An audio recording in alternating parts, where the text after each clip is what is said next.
خداوند آپ کے ساتھ ہو۔ آپ کے ساتھ بھی ہو۔ ہمارے لیے خداوند یسوع مسیح کی انجیل مقدس متی کے مطابق۔ اے خداوند تیری تمجید ہو۔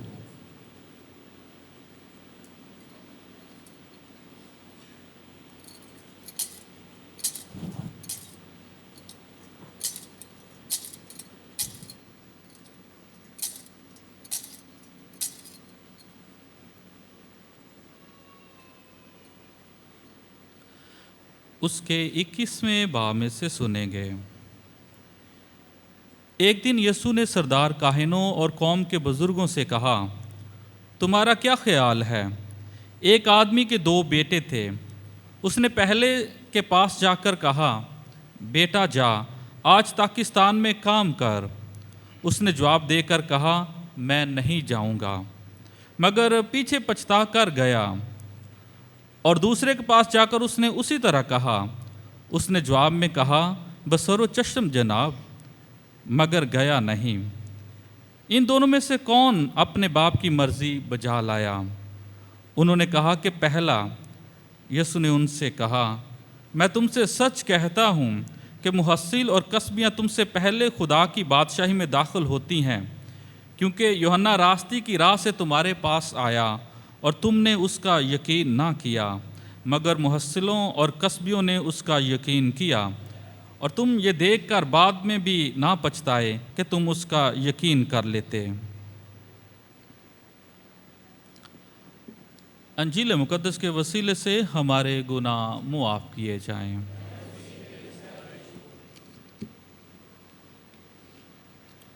لطوری طور پر ہم 26ویں اتواروں میں سے عام اتواروں میں سے آج خداوند کے حضور یہ عبادت گزران رہے ہیں، اور آج خدا ہماری مدد کرنا چاہتا ہے کہ ہم اس بات پر توجہ کرنے کی کوشش کریں جس میں خداوند یسوع مسیح ہمیں اس تمثیل کے ذریعے سے بہت ساری باتیں سمجھانا چاہتا ہے کہ ہم اس دنیا میں ہاں کر کے بھی کئی دفعہ نہ کر جاتے ہیں، اور کئی دفعہ نہ کر کے بھی ہاں کر کے اپنے آپ کو کامیاب بنا لیتے ہیں۔ اور اس تمثیل کو سیکھنے اور سمجھنے سے پہلے لازمی ہے کہ چند باتوں کی طرف ہم غور کریں کہ یہ الفاظ جو آج کا واقعہ، جو آج کی تمثیل یسوع مسیح نے ہمارے سامنے رکھی ہے، اس تمثیل کو جاننے سے پہلے اس کی بیک گراؤنڈ کیا ہے، اس کے پیچھے کیا حالات تھے، وہ جاننا بڑے ضروری ہیں تاکہ ہمیں سمجھ آ جائے آج یسوع اس تمثیل سے ہمیں کیا سکھانا چاہتا ہے۔ آپ سب کو یاد ہوگا یسوع مسیح کا یروشلم میں والہانہ انداز کے ساتھ بادشاہ بن کر گدی کے بچے پر سوار ہو کر یروشلم کی طرف جاتا ہے، اور لوگ نعرے لگا رہے ہیں، ہوشانہ ہوشانہ داؤد کے بیٹے کی ہوشانہ۔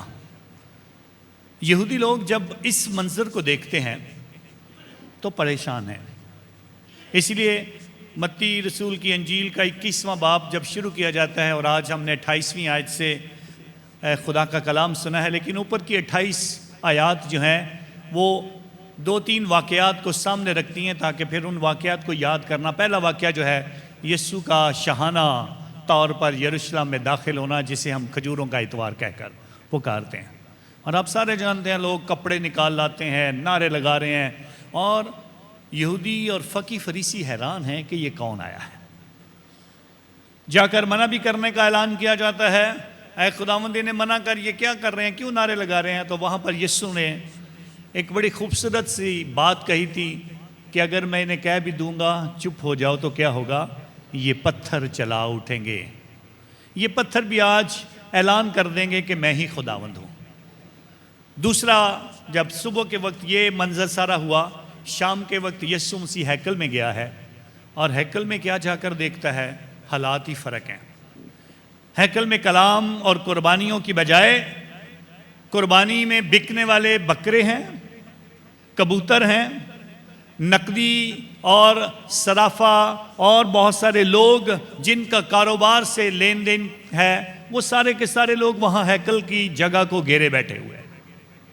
کوئی اپنی دکانداری سجا کے بیٹھا ہے، کوئی اپنی دکانداری سجا کے بیٹھا ہے، اور یسوع مسیح کو اس بات سے غصہ آتا ہے، اور وہ کوڑا لے کر سب کو باہر نکال دیتے ہیں۔ سب کو باہر نکال دیتے ہیں کہ تم نے خدا کے گھر کو ڈاکوؤں کی کھو بنا دیا. سب کو باہر نکال دیا, ان کی نقدیاں بکھیر دیں. اب پہلے تو فریسی صبح سے پریشان تھے کہ یسوع کیسے داخل ہوا ہے یروشلم میں ناروں کے ساتھ, اور اب شام کو ہمیں ہیکل سے بھی باہر نکال رہا ہے اور بتا رہا ہے یہاں تجارت نہیں ہوگی, یہاں بازار نہیں لگیں گے, یہاں پر خدا کے حضور, خدا کے گھر کو خدا کا گھر ہی رہنے دیا جائے. اب تیسرا منظر ہے, صبح بھی گزر گئی, شام کا واقعہ بھی ہو گیا. اگلے دن چند یہودی اکٹھے ہو کر, فقیہ اور فریسی اکٹھے ہو کر آ کر یسوع سے سوال کرتے ہیں, کس کے اختیار سے تو یہ کرتا ہے؟ کس نے تجھے کہا کہ یہ کر؟ پہلے تو بادشاہ بن کر آیا, شام کو آ کر تو نے طاقت کے ساتھ نقدیاں بکھیر دیں اور ہیکل سے لوگوں کو نکال دیا. اب ہمیں بتا یہ کس کے اختیار سے کر رہا ہے؟ تو یسوع مسیح اس سے پہلے کہ اس سوال کا جواب دے, بڑی آہستگی کے ساتھ یسوع نے کہا, میں بھی تم سے ایک سوال کرتا ہوں, مجھے اس کا جواب دے دو تو پھر میں بھی تمہیں اپنے اختیار کا جواب دے دوں گا. اور سوال تھا یہ, یوحنا اصطباغی کا بپتسمہ آسمان سے تھا کہ زمین سے تھا؟ خدا سے تھا یا انسانوں میں سے تھا؟ اب یہ سوال فقیوں اور فریسیوں کے لیے اس کا جواب دینا بہت ہی مشکل ہے. اس کا اختیار آسمان سے تھا کہ زمین سے تھا؟ اور سوچتے ہیں اگر ہم کہیں آسمان سے تو یسوع کہہ دے گا پھر تم اس پر ایمان کیوں نہ لائے, اور اگر ہم کہہ دیں زمین سے تو ہم لوگوں سے ڈرتے ہیں, لوگ یوحنا کو نبی مانتے ہیں. اب جب پھنس گئے تو جواب آیا, اے خداوند ہم نہیں بتا سکتے, ہم بتانا نہیں چاہتے ہیں. اور پھر یسوع مسیح نے کہا, میں بھی تمہیں نہیں بتاؤں گا کہ میں کس اختیار سے کرتا ہوں. اور اس کے بعد یسوع مسیح یہ تمثیل آج شروع کرتا ہے. ایک تاکستان لگانے والے کے 2 بیٹے تھے, ایک سے اس نے جا کر کہا جا تاکستان میں کام کر, تو اس نے کہا میں نہیں جاؤں گا. اور تھوڑی دیر کے بعد جب اس نے سوچا میں نے اپنے باپ کا حکم توڑا ہے, میں نے انکار کیا ہے, میں جا کر باپ کو کہے بغیر محنت کروں گا اور اس کا حکم مانوں گا. دوسرا بیٹا جسے کہا گیا کہ جا پاکستان میں کام کر, اس نے کہا اس نے اپنے باپ کے سامنے بڑے خوبصورت سے الفاظ استعمال کیے, اور خوبصورت الفاظ کے ساتھ ساتھ اس بات کا بھی اعلان کر دیا کہ میں جاؤں گا, آپ کا کہا سر آنکھوں پر, آپ نے جو حکم دیا میں پورا کروں گا, میں اپنے باپ کا حکم کبھی ٹال نہیں سکتا ہوں. اور گیا نہیں, کام نہیں کیا, اور نہ پچھتایا ہے کہ میں نے غلط کیا ہے. یسوع مسیح نے یہ تمثیل پیش کر کے انہی سے پھر ایک اور سوال پوچھا, بتاؤ کس نے اپنے باپ کی مرضی کو پورا کیا ہے؟ تو جواب ملا پہلے بیٹے نے. پہلے بیٹے نے اپنے باپ کی مرضی کو پورا کیا ہے. اور یسوع مسیح یہاں پر پھر اس واقعہ کو دوبارہ, اختیار کس کا ہے, میں یہ بات دوبارہ تمہیں بتا دینا چاہتا ہوں. اور بات سمجھنی کچھ اس طرح سے ہے, یوحنا جب توبہ کے بپتسمہ کا اعلان کر رہا تھا, تم نے اس وقت بھی اس کا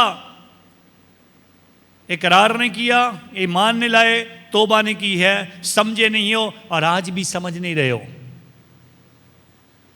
تم اپنے آپ کو بڑا پارسا بناتے ہو, اپنے آپ کو کہتے ہو ہم خدا کے حضور میں آتے ہیں, ہم روزے رکھتے ہیں, ہم دعائیں مانگتے ہیں. اور یسوع مسیح اشعیا نبی کا صحیفہ پڑھ کر بتا دینا چاہتا ہے, یہ قوم ہونٹوں سے تو میری توقیر کرتی ہے لیکن دل ان کے مجھ سے دور ہیں. اور متی رسول کی انجیل 7واں باب 21ویں آیت, نہ ہر ایک وہ جو خداوند خداوند کہتا ہے وہ خدا کی بادشاہی میں داخل ہوگا, بلکہ ہر ایک جو خدا کی مرضی کو پورا کرے گا, ہر ایک جو خدا پر اور اس کے کلام پر عمل کرنے کی کوشش کرے گا, وہی خدا کی بادشاہی کا حصہ ہوگا. نہ تم یوحنا کی مان رہے تھے نہ میری مان رہے ہو, اور پھر میں تم سے کہتا ہوں کسبی اور جو زناکار ہیں وہ خدا کی بادشاہی میں داخل ہو جائیں گے، لیکن تم ہر وقت اپنے آپ کو پارسا بنائے پھرتے ہو، خدا کی بادشاہی میں داخل نہیں ہو سکتے۔ آج کی پہلی تلاوت بڑی خوبصورتی کے ساتھ انہی باتوں کا تذکرہ کرنا چاہتی ہے کہ خدا کی باتوں پر عمل نہ کرنے والے لوگ کس طرح کا اعلان کرتے ہیں، اور وہ اعلان کیا ہے؟ وہ کہتے ہیں تم کہتے ہو کہ خداوند کی راہیں راست نہیں ہیں۔ خدا ہمیں دھوکہ دیتا ہے، خدا ہمیں اپنی راہوں پر چلنے کے لیے کہتا ہے، لیکن اس کی راہیں تو ٹھیک نہیں ہیں، اس کی راہیں انہیں ٹھیک کس طرح سے نظر نہیں آتی ہیں۔ یہ بات سمجھنی بڑی ضروری ہے۔ اگر الیاس نبی کا واقعہ سنا جائے تو الیاس نبی کے لیے خدا نے جب وہ بھاگ رہا تھا ایزابل ملکہ کے ڈر سے، تو وہاں پر ایک چھوٹا سی ایک بیل خدا نے لگائی، اور چھوٹی سی بیل لگانے کے بعد جب دن کی سورج کی گرمی پڑی تو وہ سوکھ گئی، اور الیاس نبی اس وقت بھی اسی بات کا اعلان کرتا ہے۔ یا نینوا کے لوگوں کی طرف غور کیا جائے، اس وقت بھی یہی واقعہ ہوا۔ نینوا کے لوگ بھی اس وقت میں یہی پریشانی کہ خدا نے اپنے کہنے کے مطابق ان کو تباہ نہیں کیا، ان کو برباد نہیں کیا، اور خدا کیا کہتا ہے؟ میں کیسے برباد کر دوں؟ میں تو لوگوں سے پیار کرتا ہوں۔ ضرور یہ گناہ گار ہے، اور جب گناہ گار اپنی روش کو بدلے گا، جب گناہ گار تبدیل ہوگا تو وہ خدا کی طرف آئے گا۔ اور خداوند یسوع مسیح کے کام بھی ان کو راست نظر نہیں آتے تھے، اور پرانے عہد نامے میں بھی حزقیال نبی کے صحیفے میں بھی خدا پر انگلیاں اٹھائی جا رہی تھیں، خدا کی راہیں راست نہیں ہیں۔ یہاں یسوع جو کر رہا ہے اس کے کام راست نہیں ہیں، اور اس کے کام راست کیا ہے کہ وہ گناہ گاروں کے ساتھ کھاتا ہے، گناہ گاروں سے ملتا ہے، اور انہیں کلام سناتا ہے، اور وہ اپنی زندگیاں بدل رہے ہیں، اور اپنی زندگیاں بدلنے کی وجہ سے وہ خدا کی بادشاہی کا حصہ بن رہے ہیں۔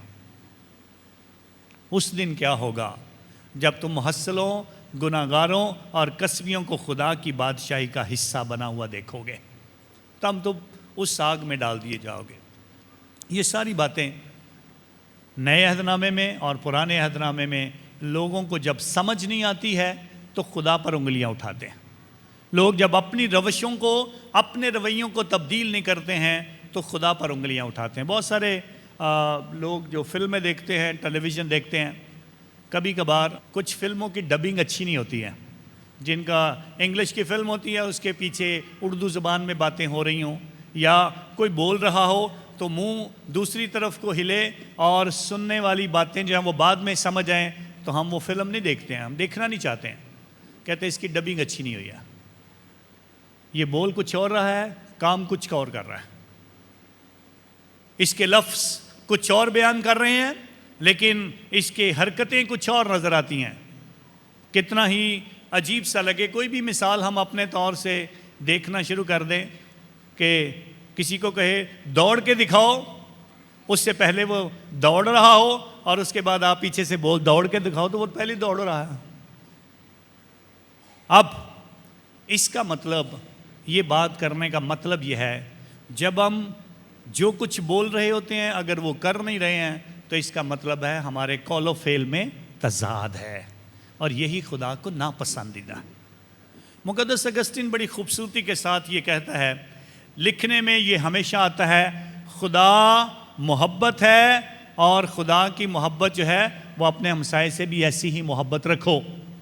وہ کہتا ہے پڑھنے میں اور لکھنے میں ہمیشہ خدا کی محبت سامنے آئے گی، لیکن جب بولنے کی بات ہے تو آپ کو یہی لگے گا خدا محبت ہے، اور خدا کہتے ہیں اپنے ہمسائے کو بھی اپنی مانند پیار کر، لیکن وہ کہتا ہے جب کرنے کی بات ہے تو پہلے ہمسائے کی محبت ہے، پھر خدا کی محبت کی سمجھ آئے گی۔ انسانوں کے ساتھ، رہنے والوں کے ساتھ، ارد گرد بسنے والوں کے ساتھ محبت کرو تو تمہیں پھر اندازہ ہو جائے گا کہ خدا کی محبت کیا ہے۔ یوحنا رسول کا پہلا خط 4 باب 20 آیت، اگر کوئی یہ کہتا رہے ہر وقت چرچ میں آ کر، خدا کے گھر میں آ کر، لوگوں میں بیٹھ کر یہ بات کرتا رہے میں خدا سے محبت کرتا ہوں، میں بڑا ایماندار ہوں، میں بڑا نیک ہوں، وہ کہتے ہیں ہر ایک جو خداوند خداوند کہتا رہتا ہے ہر وقت جو خدا کی محبت کا اعلان کرتا رہتا ہے، اگر اس کے اندر انسانوں سے محبت نہیں ہے تو وہ جھوٹا ہے، کیونکہ وہ انسان جنہیں وہ دیکھ سکتا ہے اگر ان سے محبت نہیں کرتا ہے تو خدا جو اس زمین پر اور آسمان میں بھی نہیں سما سکتا، جس کو دیکھنے کا تجربہ کرنے کے لیے اسے تگ و دو کرنے کی ضرورت ہے، اس کو اپنی آنکھوں سے دیکھ بھی نہیں پاتا تو کیسے اس سے محبت کے گرفتار ہو سکتا ہے؟ یوحنا رسول اپنے پہلے خط میں اس بات کا اعلان کرتا ہے، انسانوں سے محبت کرو، زمین پر رہنے والے انسانوں سے محبت کرو تاکہ تمہیں سمجھ آ جائے کہ تم نے کون سی زندگی گزارنی ہے۔ لیکن کئی دفعہ یہ باتیں ہم سے ایسے چھپ جاتی ہیں کہ ہمیں سمجھ نہیں آتی ہے۔ ایک بادشاہ ایک دن کہتا ہے بہت سارے لوگ میرے سے فریاد کرتے رہتے ہیں، ہمارے پاس کام نہیں ہے، کاروبار نہیں ہے۔ تو کہتا ہے باہر سے 2 لوگوں کو پکڑ کر لاؤ اور انہیں کہو کہ آ کر میرے حضور میں حاضر ہوں اور کام میں انہیں دوں گا۔ اور بادشاہ سلامت کے پاس پہنچتے ہیں۔ بادشاہ کہتا ہے تم لوگ دونوں کہتے ہو تمہارے پاس کام نہیں ہے؟ کہتے ہیں ہاں جی ہمارے پاس کام نہیں ہے۔ تم کنویں کے پاس جاؤ اور اپنے درباری سے کہتا ہے کہ ان دونوں کو 2 پلاسٹک کی ٹوکریاں دے دو، اور پلاسٹک کی ٹوکریوں میں سوراخ چھوٹے ہونے چاہیے، وہ والی ٹوکریاں دینا تاکہ یہ کنویں سے پانی نکال سکیں۔ اب یہ دونوں بہت پریشان ہوتے ہیں، دونوں جاتے ہیں کنویں میں ڈالتے ہیں ٹوکری میں سے پانی گرتا جاتا ہے لیکن باہر نہیں نکال سکتے، کچھ تھوڑا بہت نکلتا ہے لیکن دونوں کوشش کر رہے ہوتے ہیں، دونوں بڑی باتیں کرتے ہیں بادشاہ کو۔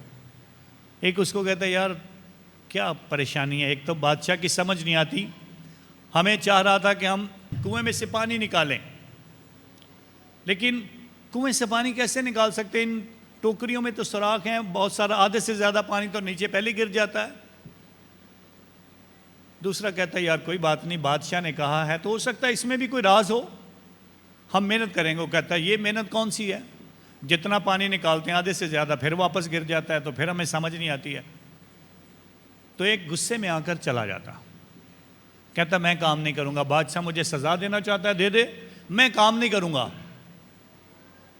دوسرا کہتا ہے اچھا بھائی ٹھیک ہے تیری مرضی ہے، میں تو کام کروں گا، بادشاہ نے کہا ہے۔ تو وہ آہستہ آہستہ پانی نکالتا رہتا ہے۔ جب دیکھتا ہے تھوڑا سا پانی رہ گیا ہے تو اچانک سے دیکھتا ہے کوئی چمکتی ہوئی چیز مجھے نظر آئی ہے، اور جب اس کو نکالنے کی کوشش کرتا ہے تو دیکھتا ہے وہ تو ہیرے کی ایک انگوٹھی ہے، اور بادشاہ کے پاس لے کر جاتا ہے۔ بادشاہ کہتا ہے دوسرا کدھر ہے؟ اس نے کہا وہ تو بھاگ گیا۔ تو بادشاہ سلامت اس وقت کہتا ہے میں نے اسی لیے ٹوکریاں آپ کو دی تھیں، آپ کو ٹوکریاں دی تھی تاکہ اس میں سوراخ ہوں، تاکہ کچھ پانی بہتا رہے اور کوشش کر کے یہ ہیرا آپ لوگوں کو مل سکے، اس لیے میں نے سوراخوں والی ٹوکریاں آپ کو دی تھی پانی نکالنے کے لیے۔ اگر آپ بڑے کسی برتن سے پانی نکالتے تو ہو سکتا تھا یہ پانی اور مٹی کے ساتھ وہ بہہ جاتی اور ہیرے کی انگوٹھی جو ہے وہ پھر دوبارہ نہ ملتی۔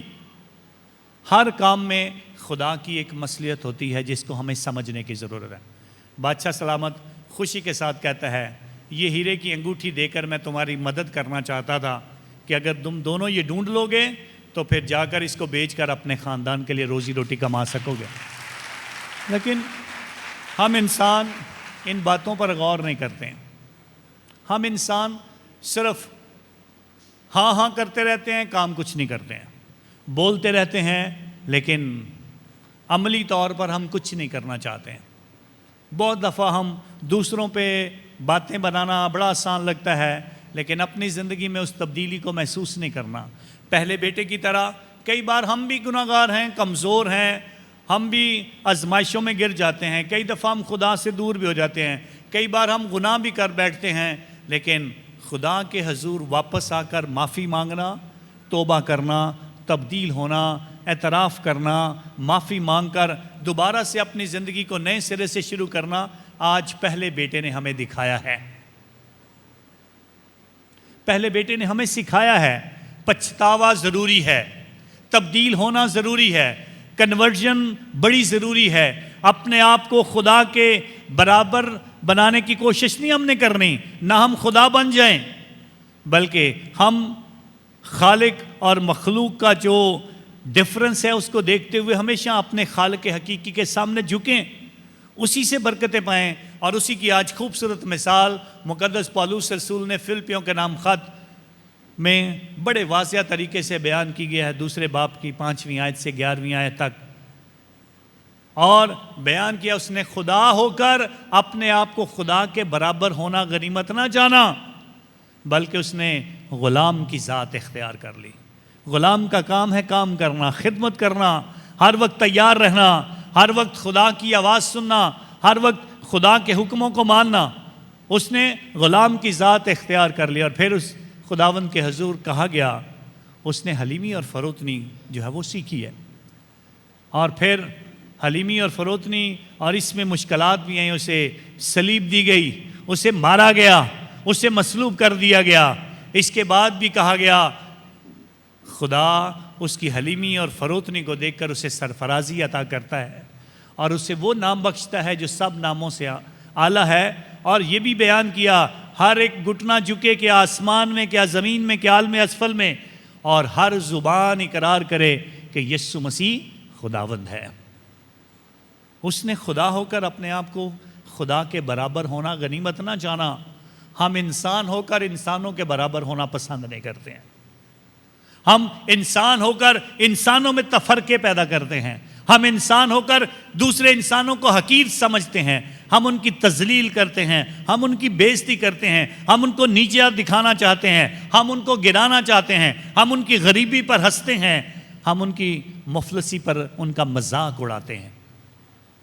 اس نے خدا ہو کر خدا کے برابر ہونا غنیمت نہ جانا۔ ہم انسان ہو کر دوسرے انسانوں کو نیچا دکھاتے رہتے ہیں، دوسرے انسانوں کو گرانے کی کوشش کرتے رہتے ہیں۔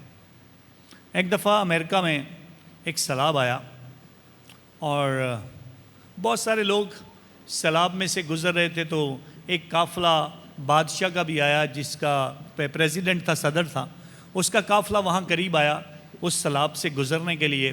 اس پریزیڈنٹ کا نام تھا تھامس جیفرسن۔ تھامس جیفرسن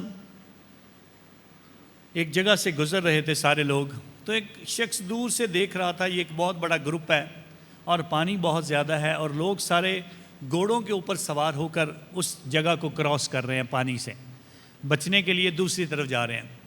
تو سارے لوگ جا رہے تھے، تو ایک شخص بھاگ کر صدر کے پاس گیا اور اسے کہا، مجھے بھی اپنے گھوڑے کے پیچھے بٹھا کر پار کروا دے۔ تو اس نے کہا، کوئی بات نہیں، آؤ بیٹھو میرے ساتھ بیٹھو گھوڑے کے اوپر، اور ہم دونوں کراس کر لیتے ہیں۔ دونوں کراس کر گئے۔ جب وہ دوسری طرف پہنچا تو ایک شخص نے اسے روکا، جو پریزیڈنٹ کا سیکیورٹی گارڈ تھا، اس نے روکا، اس نے کہا، ادھر آ، اتنے سارے ہم لوگ تھے، تجھے کوئی اور نہیں ملا تھا کہ تو نے جا کر پریزیڈنٹ سے پوچھا کہ مجھے اپنے گھوڑے پر سوار کر کے پار کروا لے؟ اس نے کہا، اچھا، مجھے تو پتہ ہی نہیں پریزیڈنٹ تھا یہ، مجھے تو اس بات کا نہیں پتا تھا۔ میں نے سب لوگوں کے چہرے دیکھے، سارے لوگوں کے چہرے دیکھے، اور ان کے اوپر لکھا ہوا تھا نو، اور میں نے جب پریزیڈنٹ کا چہرہ دیکھا تو مجھے اس کے اوپر یس نظر آیا، تو میں نے کہا اسی سے پوچھتا ہوں۔ کئی بار ہم ایسے چہرے بناتے ہیں کہ لوگ ہم سے نہ پوچھیں، لوگ ہم سے مدد نہ مانگیں، لوگ ہمارے پر ٹرسٹ نہ کریں، لوگ کہیں ہم سے ادھار نہ مانگ لیں، اور یہ رویے ہم اپنی زندگی میں رکھتے ہیں۔ جب تک ہمارے چہرے پر کسی کو یس نظر نہیں آتی ہے، کوئی بھی ہمیں پوچھنے کی کوشش نہیں کرتا ہے۔ کئی بار ہم مدد کرنے سے انکار کر دیتے ہیں، بیمار ہیں تو تیمارداری کرنے سے انکار کر دیتے ہیں، ہاسپٹل میں ہیں تو پڑا رہے، ہمارے پاس آئیں گے تو مانگیں گے، مدد کرنی پڑے گی، شاید ان کو پتہ نہیں کیا کرنا پڑے گا، لیکن ہم سوچتے نہیں ہیں۔ اپنے چہروں اور رویوں پر غور کرنے کی ضرورت ہے۔ جو ہم کہتے ہیں اور کیا کرتے ہیں، یہ بڑا ضروری ہے سمجھ لینا۔ اور کئی بار ہم غلط کہہ کر بھی اس کو صحیح کرنے کی کوشش کرتے ہیں، پہلے بیٹے کی طرح انکار ہو جاتا ہے حالات کی وجہ سے، میں نہیں جاؤں گا، میں یہ کام نہیں کروں گا، لیکن جب ہم سوچتے ہیں تو پھر ہم اس کو ٹھیک کرنے کی کوشش کرتے ہیں۔ یسوع مسیح یہودیوں کو اور فقیوں اور فریسیوں کو یہ نہیں کہنا چاہتا کہ گناہ گار، راست باز اور کسبی اور یہ دوسرے محصول لینے والے یہ خدا کی بادشاہی میں چلے جائیں گے اور تم نہیں جاؤ گے، تم بھی جا سکتے ہو۔ یسوع مسیح یہ نہیں کہنا چاہتا کہ صرف اور صرف میں خاص لوگوں کو بچانے کے لیے آیا ہوں، نجات دینے کے لیے آیا ہوں۔ نجات وہ سب کے لیے لے کے آیا ہے، لیکن کتنی ہم کوشش کرتے ہیں، کتنی ہماری تیاری ہے، کتنا ہم دیکھ رہے ہیں، کتنا ہم اپنے آپ کو تبدیل کرتے ہیں، یہ جاننا بڑا ضروری ہے۔ ضروری ہے ہماری کتنی کوشش ہے اس بات کو سمجھنے کے لیے، ہم کتنی کوشش سے اس چیز کو بہتر بنانے کی کوشش کرتے ہیں، اور جب ہم کوشش کرتے ہیں تو خدا نتیجے اچھے دے ہی دیتا ہے۔ جب ہماری قوت بڑھتی ہے اور ہم خداوند میں مضبوط ہو کر محنت کا جذبہ لے لیتے ہیں تو خدا ہماری زندگی تبدیل کر ہی دیتا ہے۔ تو آئیں آج خدا کے حضور اس بات پر غور کرنے کی کوشش کریں، ہم اچھے مسیحی ایماندار بنیں، انسانوں کو انسان ہی سمجھیں، انسان ہو کر ہم خدا نہ بن بیٹھیں، ہم بڑے نہ بن بیٹھیں، دوسروں کو حقیر نہ جانیں، بلکہ دوسرے انسانوں کو بھی اپنی مانند کمزور، آزمائش میں گرنے والے اور اپنے جیسے گناہ گار لوگ جانیں گے تو پھر ہماری تبدیلی کا بھی احساس ہمیں ہوگا، ہماری توبہ اور معافی کا عمل بھی ہمیں سمجھ آئے گا، اور خدا جو اتنے ظلم سہنے کے بعد صلیب پر معاف کرنے کے لیے تیار ہے، اے باپ ان کو معاف کر، کیونکہ یہ نہیں جانتے کہ یہ کیا کرتے ہیں۔ ہم انسان کیوں یسوع سے سیکھ نہیں سکتے ہیں؟ ہم انسان کیوں دنیا میں ایک دوسرے کو معاف نہیں کرتے ہیں؟ ہم انسان کیوں برا کام کر کے واپس معافی مانگ کر دوبارہ سے نئی زندگی کیوں شروع نہیں کرتے ہیں؟ لازمی ہے ہم اچھے اعمال ادا کریں اور خداوند کے نام کو جلال دیں، اور ہمیشہ ایک دوسرے کی مدد کرتے جائیں، مسیح خداوند کے وسیلہ سے۔